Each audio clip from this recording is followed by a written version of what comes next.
The Indian job market is currently facing significant challenges. According to a recent report by the International Labour Organization, only 20% of young adults in low income countries manage to secure stable employment.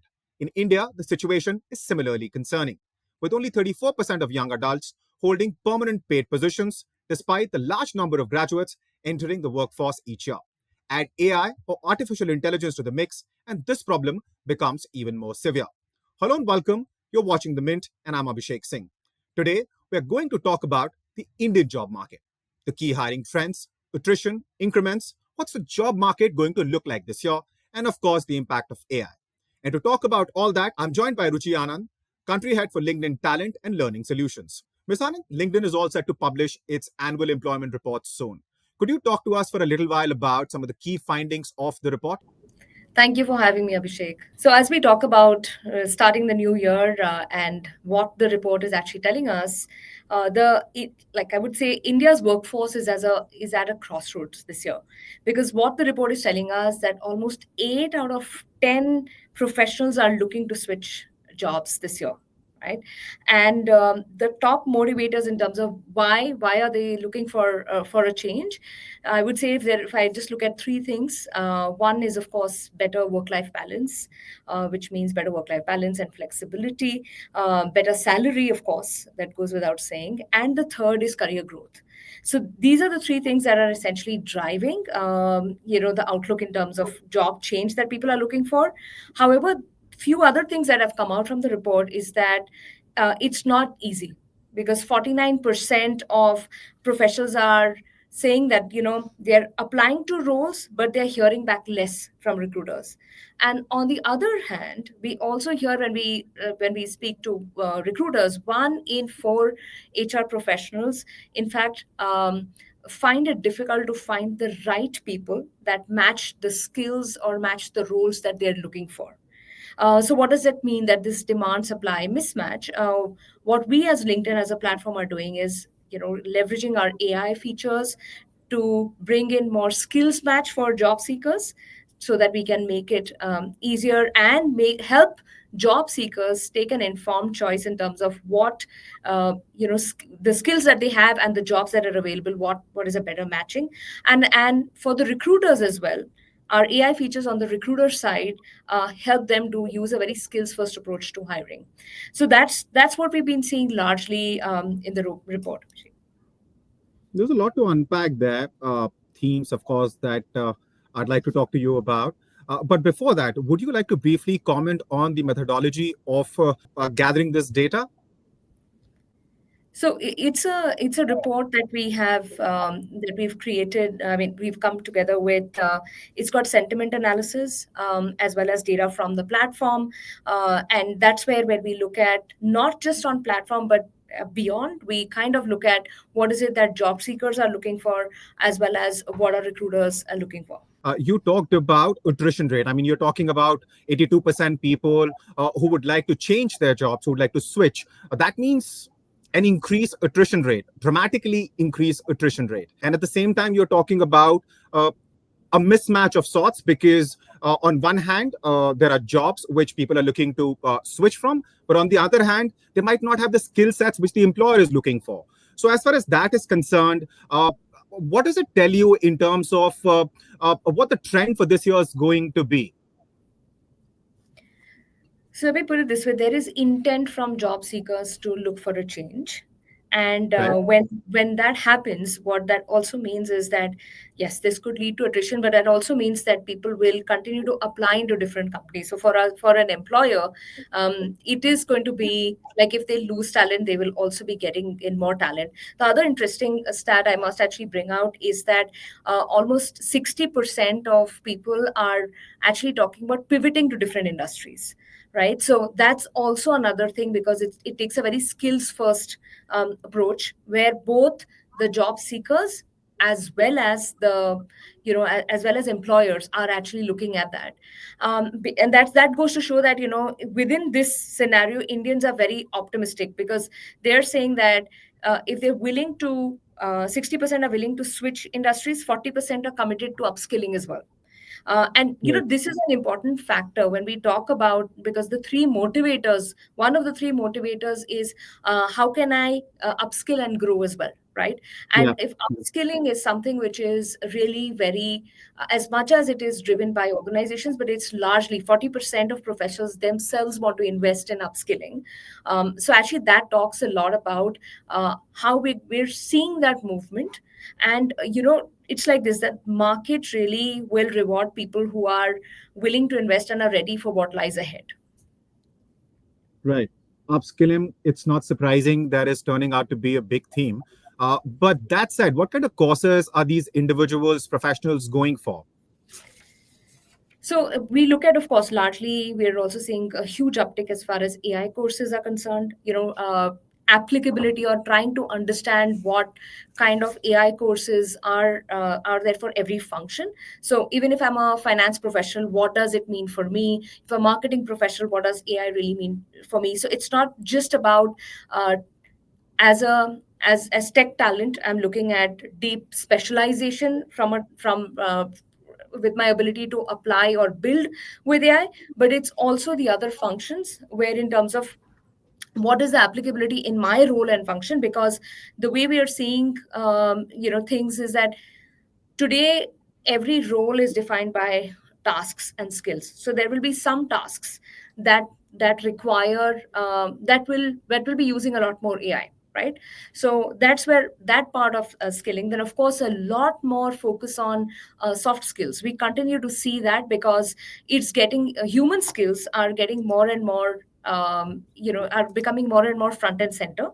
And then of course, how do you kind of look at courses like building career agility or resilience in the age of AI, and also and also courses like landing a job as a skills first candidate. So some of these courses are what we're seeing have a huge uptick as well. Right. And since we have spoken about AI a little bit, let's talk about AI specifically because, as Mark Benioff recently said, the CEO of Salesforce, that Salesforce is not looking to hire any software engineers this year on account of the increased productivity brought in by all these AI tools. So, what is the impact of AI that we are likely to see across the board? Abhishek, one thing I'll say, how the way we look at it is that AI is certainly changing the way we work. It is, Yeah.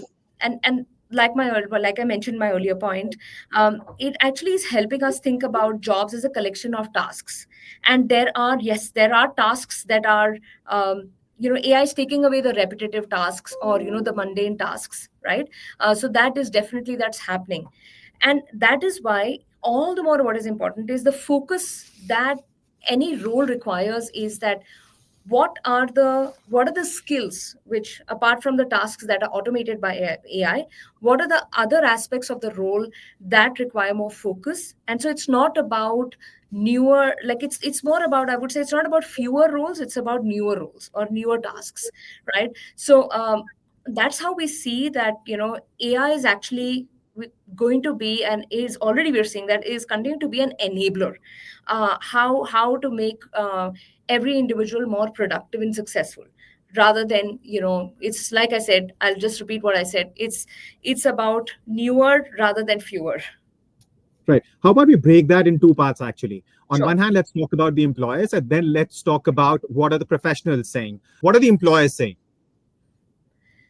So, like again, how employers today are also seeing it, that every role. So, firstly, we've seen a huge skill shift. We've seen a huge skill shift from 2016 to now. Every role has evolved. We've seen a 29 to 30% skill shift, which is going to go up to 70% by 2030. Now, what that really means, that skill shift means, is that the number of like whatever skills are required were required for me to be successful in my current role. Let's say as a sales professional, if there were 10 skills, now almost 6 to 7 skills are changing. So that's why we say our jobs are changing even when we are not changing our jobs. So employers recognize this, that there is a, even current roles are evolving and changing, right? So there is this huge element of upskilling and enabling our employees to be successful. because that's an evolution that we've been seeing over the last few years, how roles have evolved, right? And that's why, again, it goes back to the point, the same role is in a newer avatar in some way or form. And if I can explain that with an example, So, previously, in if as a salesperson, of course my ability to research, to negotiate, to meet people in person was very important. It does not mean it isn't now, but my other skills, like how can I create a connect virtually, because I'm also doing a lot more virtual meetings. I'm also now, research is easier because with AI I can actually do better research about my customers, right? But that's freeing up time in terms of how do I enhance and better my negotiation skills that will not may not be in person, but virtually, right? So things like that, where you're seeing a lot of that evolving, and as employers, the employees recognize that. On the employee side also, or on the talent side, is it's also similar. In That's the reason why we are seeing a huge uptick in talent investing in their own learning as well, right? So we are seeing that, if I just look at LinkedIn data, we're on LinkedIn Learning, compared to right. global. In India, Indians are actually spending 2x more hours learning on the platform. So it's very clear that there's a need, there's an understanding that if I need to be successful, or I need to stand out and do well in my career, I need to upskill myself. And that's that shift that we've been seeing. And I think that's something that's both on the employer-employee side. You also talked about 82% employees will be looking for a job change. Where are these employees looking for these jobs? And yeah, you understand how LinkedIn works better than any of us. So if you could explain to the young professionals who are going to be watching this, what are some of the things that they can do to ensure that their resume stands out and the skills that they're learning are also sort of a perfect match for the jobs that they're looking for? So if there are some tips that you can share with us, that would be great. So, I mean, first and foremost, to look for a job, I would say yes, making sure that you have a complete profile. Making sure you are actually leading with your skill story. Like we believe, your story is your strength. Every person brings in unique strengths, and that is why having your skills, all experience that you've gained, but more than that, like it's not about the job title but the skills that you have today, making sure that and the impact that you've created in your current organization, or even if you're a student, through your different projects and the kind of work you've done, making sure that comes up on your profile is primary, right? That is most important, having an authentic profile. And then, like I said, building and continue to build on your skills, looking for and as you look for a job, I would say it has to be really connected to uh, you know what is your area of interest. And LinkedIn as a platform helps you to actually look for a good match in terms of not just the right roles and the organizations, but also we are seeing that what let's say, for example, Gen Z, what's important for them is the values, their values matching with that of the organization. Because today, more and more people are really want to be aligned with the right kind of values and the impact that can be created, right? So making sure that you are looking for that role and the right organization in that way is something that I would say, yeah, is going to be Right, critical. right. And the document, which was shared with us earlier, I was looking at it. And, one thing which I also wanted to talk to you about is the new job match feature, which LinkedIn is planning to launch. Could you talk to us a little bit about that? Because, I mean, it'll definitely make the job of people looking for jobs much more easier. So if you can talk to us for a little while about that feature. So the job match feature is, again, as part of the rollout of many features that we have with generative AI, is actually to help looking at the profile of the member, the LinkedIn member, as well as the various jobs that are available in their domain, right? And actually giving them like a kind of a stack rank or a ranking in terms of which is the highest skills match which is between their profile as well as the role that has been posted. So Right. that and also kind of gives them an indication in terms of what's their probability of fitting into the topmost applicants, and their chances of actually getting shortlisted or going through the process. And the reason why this is important is it gives clarity to the job seeker as well, in terms of what kind of skills are there and what skills I'd rather have to be actually be able to fit there. And if you remember what I said on the employer side, it helps employers as well to actually get a larger number of right match candidates to shortlist from. Right, right. And given the economic condition, what would you say the larger theme as far as the job market is concerned for 2025 going to be? So, like I said, this is a time where we're seeing across, if we just look at our generational cutoff data as well, when we say that people are looking for a change, it's actually it's important to understand who's looking for what. So if I put it this way, for Gen Z, it's about uh, finding the right organization which has the right purpose. They solve for purpose, inclusion, and impact, right? For millennials, it is about financial stability as well as the skills that they can get to actually continue to grow. And for Gen X, it's about, yes, financial stability, but it's also what we're seeing that they're looking for is a lot more reward, recognition, and respect.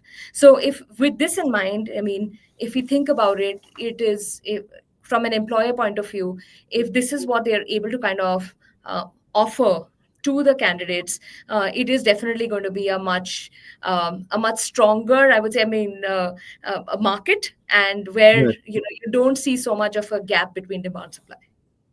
right.